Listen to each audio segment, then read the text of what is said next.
Hey everyone, sorry for the long delay. Been a lot going on here at Milford Photo. We sponsored a major event that ended up taking up a lot more time than we anticipated. We did an interview with the organizers, as you guys hopefully saw. Um, we just have been pretty busy, which has been a good thing. We've had a few events at the store. Um, and on top of that, like during January, Austin wasn't here. Except this time, he got really sick, so I can't fault him for this one. I wish he was here instead of when he was in Europe, and I was kind of jealous. But he's better now.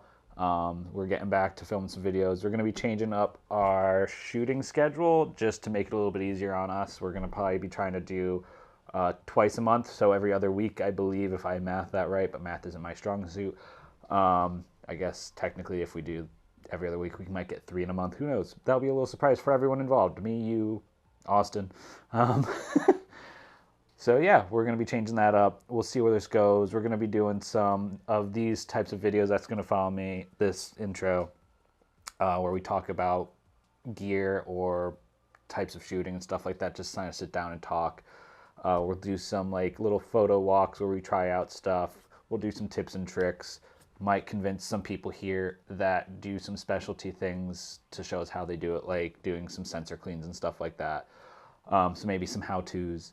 But yeah, that's hopefully what the rest of this year will bring. We'll see if that actually happens. We'll see if anyone watches it. Who knows? Because I certainly don't. We're kind of just winging it. But yeah, hopefully you enjoyed the upcoming video. It's Austin doing it, so we'll see what happens. But yeah, on with the show. Hey guys, it's Austin at Milford Photo coming with a very delayed follow-up on why you should shoot color film. And last time we talked about the reasons you'd want to shoot black and white film, and today I'm here to bring you reasons to shoot color film. Now, aside from there being a ton of color film stocks nowadays, there's been quite a resurgence. Even though a lot of it is just rebranded film, there is still a lot of variation in color film you can get. There's so many different looks you can have just between Fuji to Phoenix 200 to Ektar to Portra. So much variety in the look of what you're shooting with that color film that it's really a wonderful reason to go out and explore like what your favorite color film might be. Try some Portra, try some Pro Image, try Phoenix 200 even, see if you like that. And really find a color film that suits your photography. Now, a lot of people would just say, why not just shoot digital? And there's a reason to shoot film. For me, it slows me down. It makes me think about the shots that I want to take, because you've either got 24, 36 exposures, or if you're shooting medium format, you've got 10, 12, 8 shots, and you need to make sure that that shot counts. You don't want to spend your $2 or $3 a shot on a wasted shot. Now you might accidentally waste that, but you want to be intentional with your shooting, and I find that color film in general, slows me down to the point where I'm thinking about what I want to shoot before I shoot it.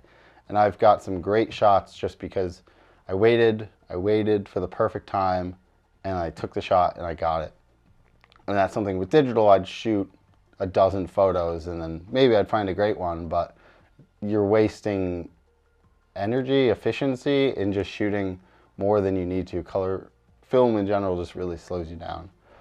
Also with film, and color film specifically, you get to play with color theory. You get to balance warm and cool. You get to find that pop of color into a frame that really lights up your photo.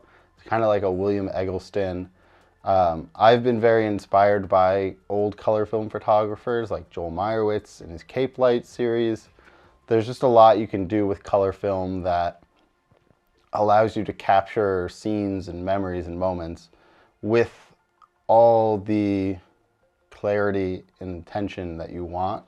So you're not losing something by switching to black and white, losing the color of the moment.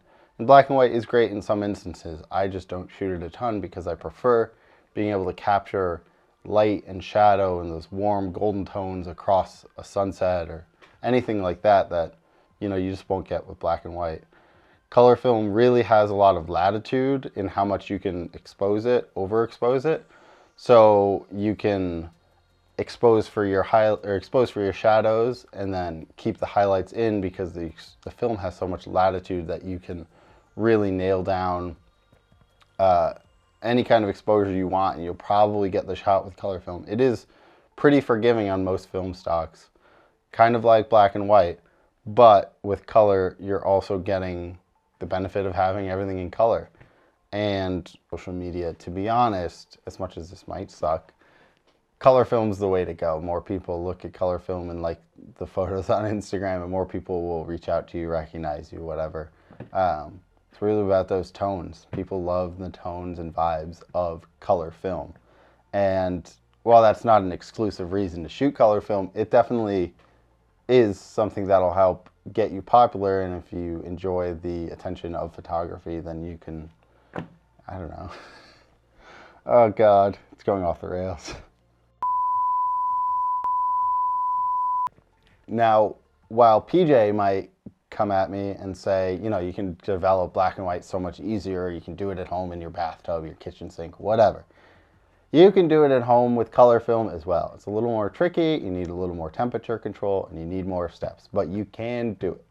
And with all the technology out there today in home scanning, DSLR scanning, all that sort of stuff, you can really even forego the lab and just do it all at home. And that's one of the beauties of film photography in general, is the DIY nature.